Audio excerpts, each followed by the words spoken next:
Halo, selamat malam. Assalamualaikum warahmatullahi wabarakatuh.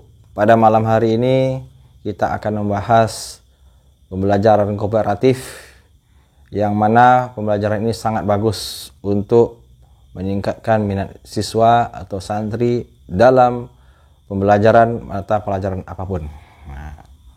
Sebelum kita membahas lebih dalam tentang pembelajaran kooperatif, jangan lupa subscribe, share, like, and comment. 1, 2, 3. Oke, kita mulai dari sekarang.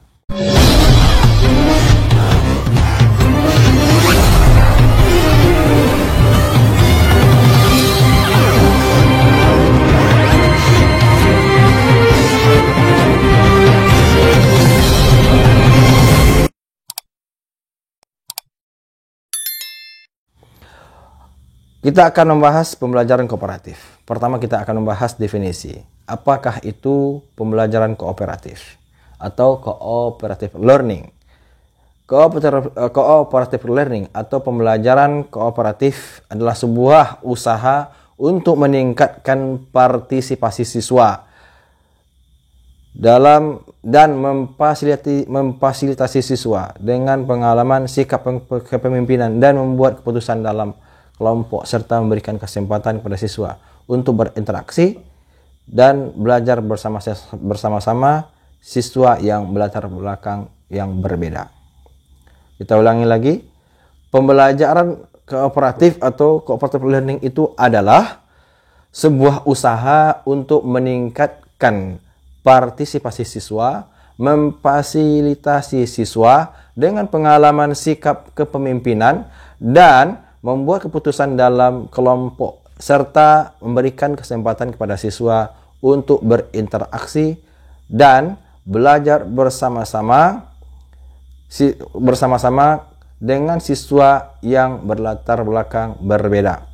Pendapat ini menurut Trianto tahun 2009. Kemudian, pembelajaran kooperatif atau pembelajaran kelompok merupakan model pembelajaran dengan menggunakan sistem pengelompokan atau tim kecil, yaitu antara 4-6 orang yang mempunyai latar belakang yang berbeda, kemampuan akademik yang berbeda, jenis kelamin, ras, suku, dan lain sebagainya, atau bisa kita katakan namanya heterogen. Sistem penilaian dilakukan terhadap kelompok. Setiap kelompok akan memperoleh penghargaan. Pendapat ini menurut Sanjaya tahun 2008.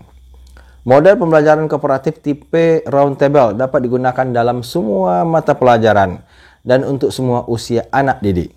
Model pembelajaran kooperatif tipe round table adalah suatu model pembelajaran dengan membentuk kelompok-kelompok kecil. Setiap kelompok mengelilingi sebuah meja dengan kemampuan yang berbeda-beda. Masing-masing anggota kelompok mendapat kesempatan untuk memberikan kontribusi mereka dan mendengarkan pandangan dari anggota yang lain. Ini menurut Anita Lee tahun 2009. Kemudian, metode round table merupakan metode pembelajaran yang menerapkan pembelajaran dengan menunjuk tiap-tiap anggota kelompok untuk berpartisipasi secara bergiliran dalam kelompoknya dengan membentuk meja bundar atau duduk melingkar. Model pembelajaran kooperatif tipe round table ini sering juga disebut pembelajaran keliling kelompok atau meja bundar, merupakan pembelajaran yang beraktivitas untuk menganalisis, mensintesis, dan mengevaluasi langkah-langkah penerapan model pembelajaran kooperatif tipe round table adalah sebagai berikut menurut Yuda Saputra tahun 2008. Yang pertama, langkahnya adalah siswa dibagi ke dalam beberapa kelompok kecil yang beranggotakan 4 atau 5 orang. Setiap anggota memegang selembar kertas yang berisi pertanyaan yang berbeda-beda. Selanjutnya, pertanyaan tersebut dianalisis dan dicari solusi pemecahannya. Waktu yang ditentukan, lembar jawaban atas pertanyaan itu diberikan kepada anggota lain untuk dianalisis dan dievaluasi.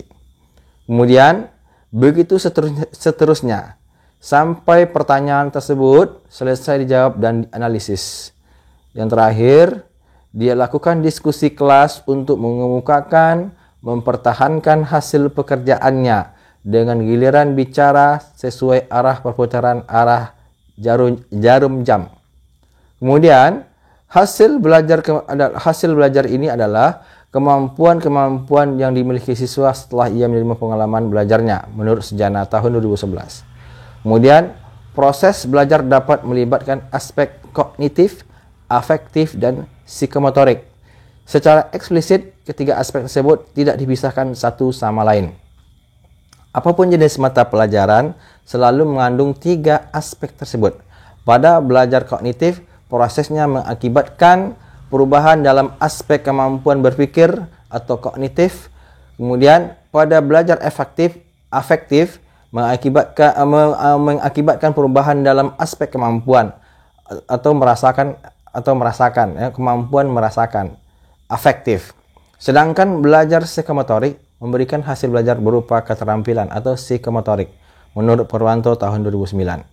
Kemudian, hasil belajar adalah hal yang dapat dipandang dari dua sisi, yaitu sisi siswa dan sisi guru.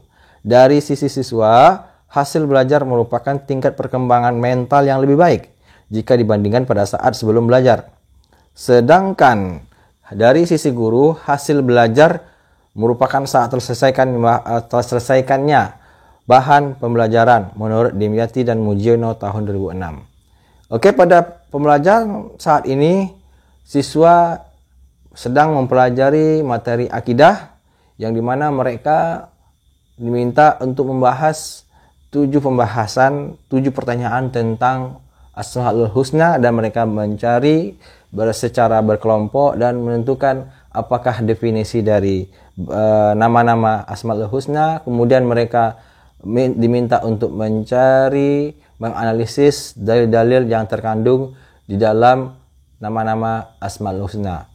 Mudah-mudahan santri ini berhasil menemukan semua apa yang diminta, semua apa yang ditanyakan, dan bisa mempresentasikannya. Karena minggu depan, pertemuan berikutnya, santri-santri ini akan mempresentasikan apa yang mereka telah cari pada hari ini. Terima kasih telah menonton video ini.